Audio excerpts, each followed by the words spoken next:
Shout out to each and every one of you. Praise and glory be to the Most High. Let's talk some boxing. As you know, I have been talking about fallacies. And a lot of times I've been talking about how people create mythologies around characters based on the character's reputation. A lot of times I hear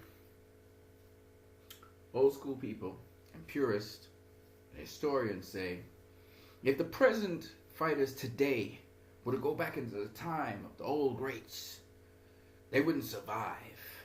They would eat them alive. So I started reflecting on that. And I said, I'm going to add one extra to that. I'm going to say this. Not only would I want those guys to go back into time and face the past greats, but I would also like the past greats to come forward into time and face these fighters. How's that? And we keep the conditions equal. If they come into this present day, they get all the other things that they can get. You know, science and everything. If the guys from our era go backward into time, well, they just have to deal with whatever is there in that era. Right? Fair enough? Good. Because everybody considers Muhammad Ali the greatest. They consider him the greatest. In fact, because he said it, of course, he said, I am the greatest. I said that even before I knew I was. And here he is standing over Sonny Liston. Right? Heavy puncher, devastating guy, feared reputation. Ali didn't see the reputation, he saw past it.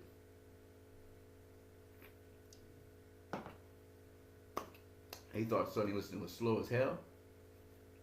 And we saw it in the fight. He was making Sonny Liston miss. He was making him pay.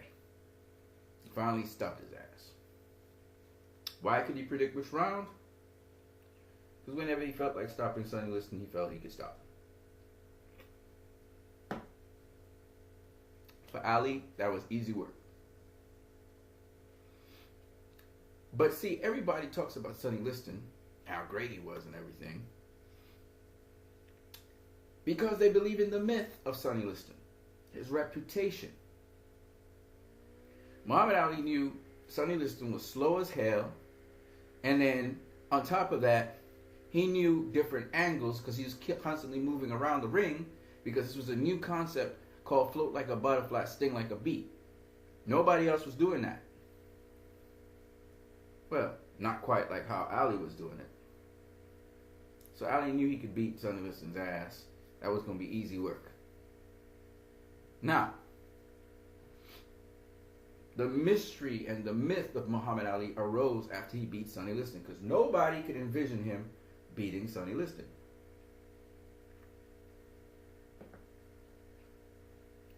This is important to understand.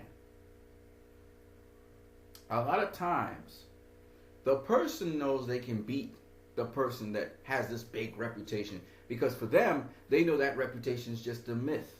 They can see past the bullshit and how high people esteem this fighter. And as boxers, most boxers understand that. So let's scroll forward for a second before I go into what I wanted to say. Mikey Garcia versus Errol Spence. Errol Spence has been knocking everybody out like if they're tomato cans, as if they are cab drivers and some really good fighters. He's been doing it since the amateurs. But Mikey Garcia says, that's great, but I see past him being this dreaded monster that everybody sees him as. Now, to be fair, Errol Spence can box. He can box his socks off. He's not Floyd Mayweather. He ain't that pretty. He ain't that skilled. But he can box. He's got some of the fundamentals down pat. And where he's limited in what he does, he makes adjustments to it so that his defense is pretty tight. Does excellent pivot work. I can give him that. But Mikey Garcia, like myself, can see past that facade of him being a monster and a knockout artist. This is the most important thing for people to understand. When Mikey Garcia faces Errol Spence and doesn't get knocked out and goes all the way to the finish line, whether it's a split decision, whether it's a unanimous decision, or whether it's a draw, win for either of the guys, one of the mystiques about Errol Spence is going to be done away with. That he's this big monster, that he can just knock out people, and he's knocking out everybody. That much I can tell you. Like I said, I think it's a 50-50 fight. I think it's a toss-up in terms of Mikey Garcia winning that fight. And that's how I feel about it. But I want you to understand, because most of my videos these days is trying to debunk all of these myths in boxing. All of these lies that have been sort of sent to you and you just guzzle it down. Why Andre Ward could take on Sergey Kovalev, the Crusher, was because he did not believe in the myth of Sergey Kovalev. He could see past all of that and see him as a fighter who had great strengths, but he also had weaknesses. Mm. And that's the stuff you got to understand. So now, I'm about to debunk the myth about Muhammad Ali by letting a lot of you guys, and let me tell you what makes Muhammad Ali so great. Muhammad Ali transcends boxing. If you look at any of the interviews that Muhammad Ali had with people, you realize this guy had more dimension. He wasn't just a show person. He was a guy of substance. He would say certain things that would be funny, but he was actually paving the way for not just boxers, but black athletes and black people in general to have a certain amount of voice in the world and to be esteemed a certain way. And he destroyed stereotypes. He destroyed all kinds of stereotypes, because he destroyed the stereotypes of religion. He destroyed the stereotype of people are not capable of doing this or that. He destroyed the stereotype of racism. He destroyed the stereotype of a person wanting to do the right thing in the world, even though the government or even some other operating body says that you shouldn't do that. But off of principle, he destroyed that. So when we talk about Muhammad Ali being the greatest, we're not just talking about boxing. He transcended boxing. But let's just get back to what I was saying. In terms of boxing, let's put it to the test, shall we? And you guys know, as viewers, I always come with something different, right? Let's take Muhammad Ali. He's the greatest of this era, the 60s, the 70s, the 80s. He's the greatest, right? Okay, so it should be okay for him to face this behemoth, Vladimir Klitschko. He should be able to beat this dude. I don't care if you carry Klitschko back in the time, or if you carry Muhammad Ali forward into time. Should be no problem to beat Vladimir Klitschko, right? Remember, Vladimir Klitschko 6'5". He's 230 something to 250 something pounds, a sheer muscle. Ali does not inside fight, has a longer reach than Muhammad Ali, knows how to use the jab. He should be able to beat Vladimir Klitschko. He should be able to beat Anthony Joshua. Easy work, right? Easy work for Muhammad Ali. Should be able to beat. Now remember, Klitschko and Joshua are defensive fighters. In fact, Joshua's a better defensive fighter than Vladimir Klitschko. And they big, and they strong, and they can take punches. And Ali was never known as some big hitter quitter. Nonetheless, that doesn't mean nothing. He could have tried to break them down somehow, some way. Ali used to go to the head. Now remember, Ali ain't got the advantage of being the taller guy with the longer reach. That ain't happening now. Maybe we just take Anthony Joshua and carry him back into time. Okay, let's maybe Ali has a chance. Ali has a chance there because he's not going to be in the shape he is in. Maybe Vladimir Klitschko too. Maybe they're just big lumbering guys because we don't have the sports science and all of that, and we don't have Muhammad Ali to set the trend for, you know, being well conditioned. But you carry him forward into time, suddenly Ali's not a threat, right? He's not a threat to these guys. Deontay, the Bronze Bomber Wilder. Shit. I know Wilder's not the greatest boxer in the world, but what you think happens in that fight? Now, Ali's a smart guy. So he'll try to get Wilder to close the distance on him and try to counter Wilder, as he comes within range. I'm pretty sure Ali will try something like that. But Wilder's not that stupid. Like, if you ever watch any Wilder fight, Wilder's always perfectly in balance when he's throwing certain shots. If he's crashing you, he don't care. He's a showman. He starts doing all kinds of shit. But while he's boxing you, he's boxing you, okay? And his jab is like nobody else's jab. And besides that, he doesn't always jab. He does other things. He hooks off the jab. In fact, all three of these guys hook off the jab. And they also use uppercuts, right? All three of those guys. Maybe he has a better chance against this dude, Jarrell Baby Miller. Maybe he has a better chance because Miller's going to get hit. So maybe he could outbox this dude. This is 300 pounds of pure fat and muscle. Never been floored, never been stopped. It would be an interesting fight. And I guarantee you again, Jared Baby Miller is no freaking George Foreman. He's not stupid. He boxes with boxing again, and he knows how to roll punches either way. Again, and he's very quick. And he doesn't stop throwing, right? I'm just saying. Now, back in the day, it's the same thing. Right? This dude would be the same kind of guy. Now, all of these guys lift weights, they all pump and all of that shit. But anyway, let's just keep it. And he has personality too. Trash talking and shit.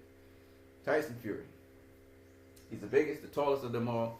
Can box pretty good. Is British.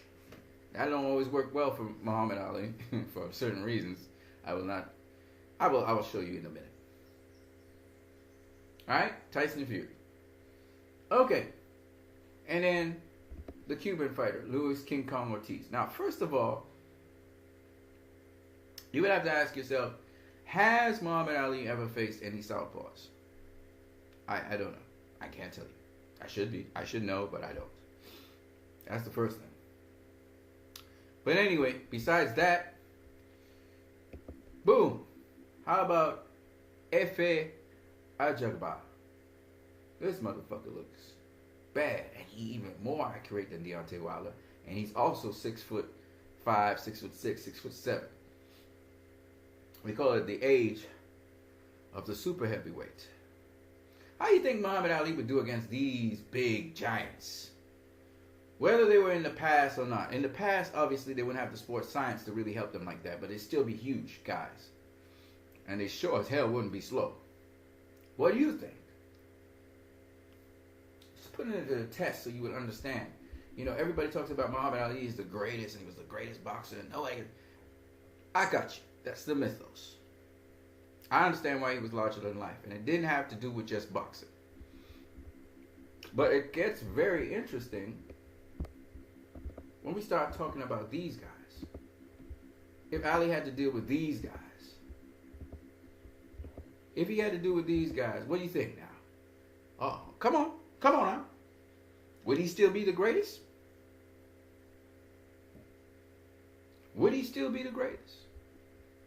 Now bear this in mind. Ali shocked the world by stopping Sonny Liston.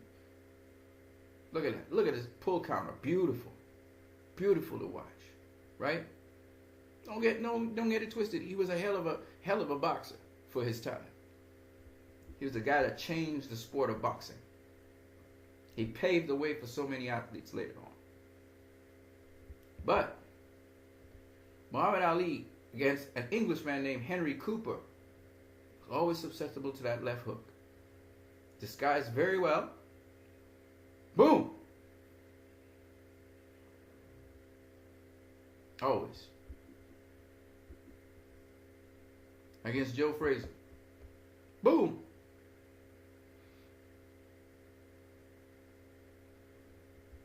And against Ken Norton. Boom! That's how his jaw got broken. Right? Now the weirdest thing is, he'd be dealing with somebody 235 to 250 pounds hitting him like that. It put him to sleep. They had to reconstruct his jaw. So, what I'm trying to say is that a lot of times we're critical of the present boxers, and we give the boxers who are retro a lot of slack. I personally believe Muhammad Ali wouldn't be that great in an era like this. If he came forward into this era, he wouldn't be great. All right? That's just my personal opinion. If the guys moved back into his era, I believe that some of them he would beat, for sure. But some of them, he certainly wouldn't. He certainly wouldn't beat. Ever. Even without the sports science. Because you're talking about people who could use their height and reach a certain kind of way. And Muhammad Ali would have to learn how to fight on the inside. Somehow, some way get past their jab. And Ali's good at fighting on the outside, keeping peripheral distance. He ain't good at fighting on the inside. So, he'd have a hard time against some of these guys. Tyson Fury, for example, have a hard time against that guy. Of course, Tyson Fury patterned himself after Muhammad Ali. So if Tyson Fury were to go back into time anyway, he wouldn't have Muhammad Ali as his example. So we don't really know. It's a hypothetical. But nonetheless, I say, okay, if you fast forward Muhammad Ali into our time, he ain't making it. He wouldn't make it. He wouldn't be the greatest. And that's to show you how much boxing has evolved since Muhammad Ali's time. And so I'm trying to get people to understand. You know, I was looking at something else. I was looking at modeling in the United States of America. And how models, women especially, women models, how they evolved. And now, there was once upon a time when they were saying, if women put on muscle, man, they look like men. Now, women being in the gym, and women, I mean, some women are shredded abdominally and with their legs and stuff. And the models today are fit. And they literally have some muscle on them. They have some muscle. You see their musculature in their arms. And even these people here, they can see the musculature if you pay attention. Right? Because they're in the gym. And people learn to be healthy. And you got to go in the gym all the time, eat properly and stuff. So if you look at the progression of even modeling in the United States, they're better toned bodies. They're more fit, so they fit clothes better. People are not starving anymore. Some people are eating, so they have some size on them. How they do their cardio and stuff so that you can eat well and yet still keep a certain weight because you're on a certain diet. So, I mean, you look at this guy, for example. Lean muscle, man. Look at this dude. This dude eats. He puts it down. He eats food and stuff. Yet he's still shredded because it's how your metabolism is. So, what I'm trying to say is, as with anything, you look at, yes, the modeling industry, for example, it's evolved so far away. You know, some of the models, we've learned now, once upon a time we started doing plastic surgery on people. People started doing plastic surgery to enhance themselves. And now people are kind of sharing away from plastic surgery and just doing a lot of cardio, a lot of toning and fitness to keep themselves in a certain type of shape, instead of doing the plastic surgery. And so a lot of now, we're getting, again, a turn back away from plastic surgery. Some people still do plastic surgery, like models. Some of them do it on their boobs, and some on their butt, and some on their lips, and some of their nose, and their cheekbones. Some of them do it. But for the most part, people are learning to do more cardio, and the more natural you look, you have this unique look about yourself. So you find that a lot of models now, they're in the gym religiously, trying to get it, trying to keep themselves in shape. And it goes for almost every single industry across the board. People who work out, you look at the comedians are getting in shape. They're going in the gym and stuff, Kevin Hart and all these other people. And so what you find that now you have this other era of people, It's looking at the evolution of things. It's the same thing with boxing. boxing, yes, guys used to stay in the gym and stuff, but now there's diet and a certain kind of diet you need for certain sort of results, and the people mix up their cardio so they don't use the same thing, so they can push, so they can get more lean muscle. So you're doing different things. You're doing swimming, running. You're doing gym work. You're doing some odd sport like basketball or something, just to vary up, change up stuff. Change up different stuff. So you're doing different regimens just to get the muscle to really exercise as it should. So anyway, I was saying all of this just to show you guys anyway that when we compare the past to the present, it's kind of a stupid thing to do. One of the things that's really cool is seeing that some of the things that are practiced in the present day, actually they weren't originated in the present, but actually in the past. And we can therefore give homage and credit to past boxers. But what happens is, a lot of times, the biasness of the media and the biasness of people, because they hate certain fighters or whatever, they try to show, oh, this fighter's not all that, and in fact, this guy was doing it so long ago, and they throw jabs at fighters. And I find that so stupid, because why are you jabbing the present fighters of today? If you want boxing to thrive and to really do well, why are you jabbing at the current people? You could show some of the people in the past did wonderfully and did so well and so on. You could do that without jabbing at the present ones. So my whole videos, if you notice, every single video I do is saying to those hypocrites, look, if you jabbing at the present people, then I'm free to jab at the past people. But the difference is I'm not going to just jab. I'm actually going to show the truth. I'm going to demystify them. Because you guys worship them too much. And then you don't want to respect the ones that are here. If you were worshiping them and worshiping the present ones, it would be cool. Or if you were jabbing at them and jabbing at the present ones, it would be cool. Because it means you're consistent across the board. But a lot of these people, right, they tear down boxing by tearing down the present people. And they don't realize the present people are going to be past people too. So why are you doing that? And that's the thing that all my videos have been about that. So when I hear people say, oh, you're tearing down the past greats and stuff, I say, well, what you doing to the present greats? What are you doing to the present greats? You're tearing them down, so why is it wrong for me to tear down the past greats? In other words, I'm saying, be consistent. Be consistent. And I'm not tearing down the past greats. What I'm doing is demystifying what they are. You guys are all up in the mythos of these people. You're all up in their ass, worshiping them when they shouldn't be worshipped. Nobody should be worshipped. They should be honored for what they've contributed to the sport of boxing and moving boxing forward. But instead, what are you guys doing? Put up a shrine to these people, and you tear down boxing. So what was good about boxing? Oh, 200 years ago it was great, and now it's dead. And I'm like, what are you doing? Why are you even a fan of boxing? You know what I mean? And that's the thing that really annoys me.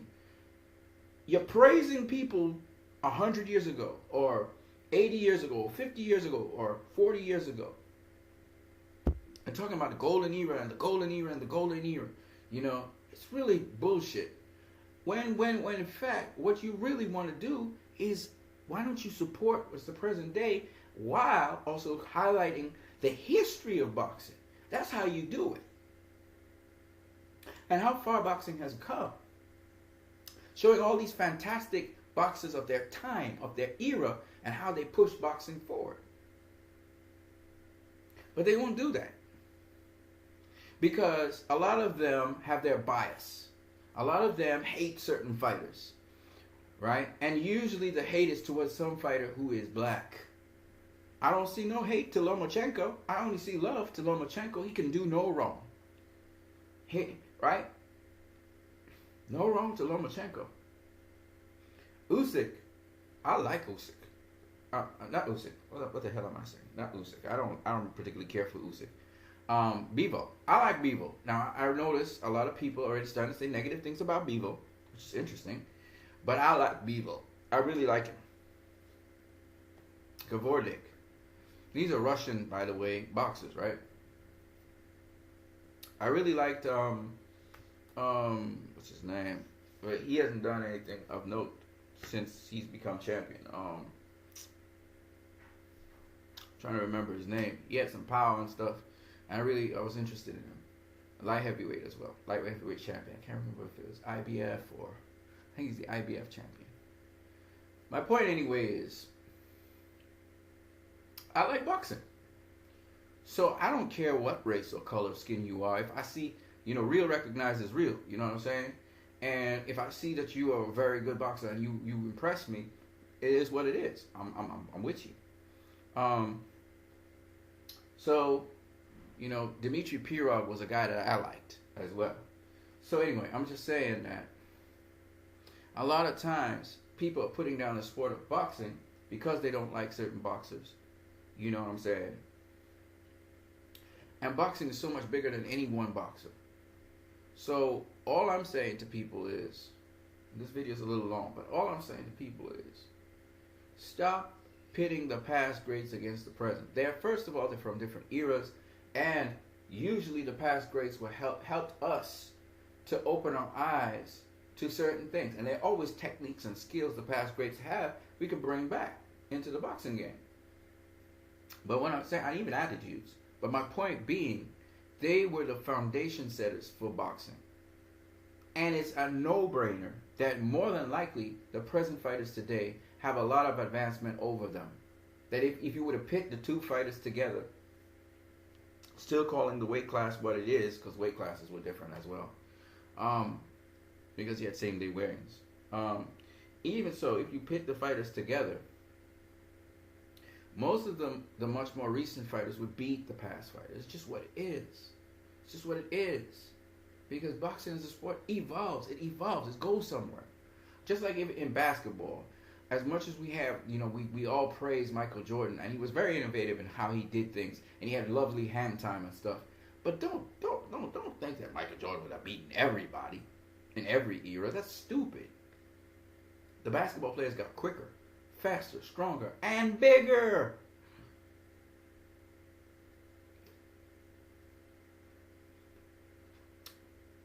They're more athletic. So there comes a point at which you have to understand, as great as Michael Jordan was, he never played a Will Chamberlain or those guys. Yes, but more than likely, he might have succeeded against those guys. But the newer generation would succeed against him. What are you going to do with a three-pointer who could shoot from the halfway point? Steph Curry's ridiculous. He shoots threes from the other side of the court. Guys like that, but how are you gonna beat those guys? So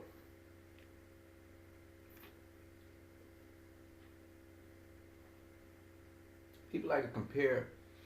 I forgot what his name is, to Michael Jordan, and they're saying he's not greater than Michael Jordan and stuff. I forgot what his name is. It's a different era of basketball. LeBron James. It's a different era. So you can compare them how much you want. The way how they play basketball and how basketball is delivered is different. Right? Something LeBron James could claim Michael Jordan never did was LeBron James took a failing basketball team in the Cavs, and in the first year that he came back, he got them a championship. Michael Jordan never did that.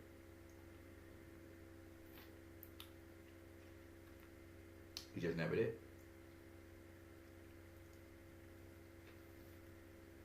Miami was a winning team, or it came off of being a winner.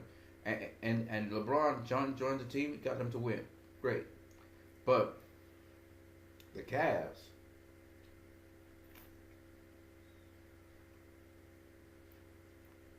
that was big.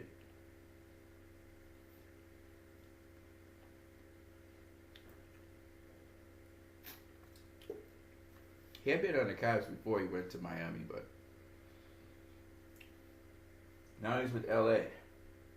Everybody's giving him stick because he didn't get him a championship the first year he's come. Michael Jordan, the first time he landed in the Chicago Bulls, it took him years before they could win a championship against Detroit.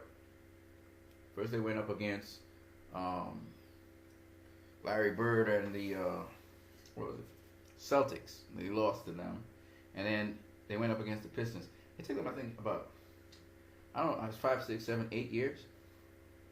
Now they expect LeBron to, after he's got championships with Miami and championships with the Cavs, to get a championship with the Lakers. Who's done that in the NBA? Who's gone from team to team and got championships for the teams as a principal player? Nobody. The only person I think was Shaq. No, Shaq never got a championship for Miami. He only did it with the Lakers. So you're asking LeBron to do things Michael Jordan's never done. I think maybe a handful of basketball players in the history of basketball has done. Okay? LeBron has won 2 championships, I think, for Miami and 1 championship for the Cavs. And now he's gone to LA. And you guys expect him to just land in LA and get a championship for LA like that. That's stupid. And that's the kind of reasoning these stupid fans have. You got to let the guys stay in LA for a bit. Settle in. Let LA get themselves organized. That might take 2-3 years. And then you get the championship for you. That's how it works. Then you can go somewhere else if they want and get championships for them other places. Because LeBron's that kind of dude. Jordan never did that. So you're asking LeBron to do something Jordan or nobody else in the NBA, as far as we do know, has done. Gone to 3 consecutive teams as a principal, not as somebody filling in, as a principal and getting them championships. That's what he's doing. So, I mean, this is common sense, but you know how people are stupid. So, anyway, guys, I hope you had a good one. Enjoy.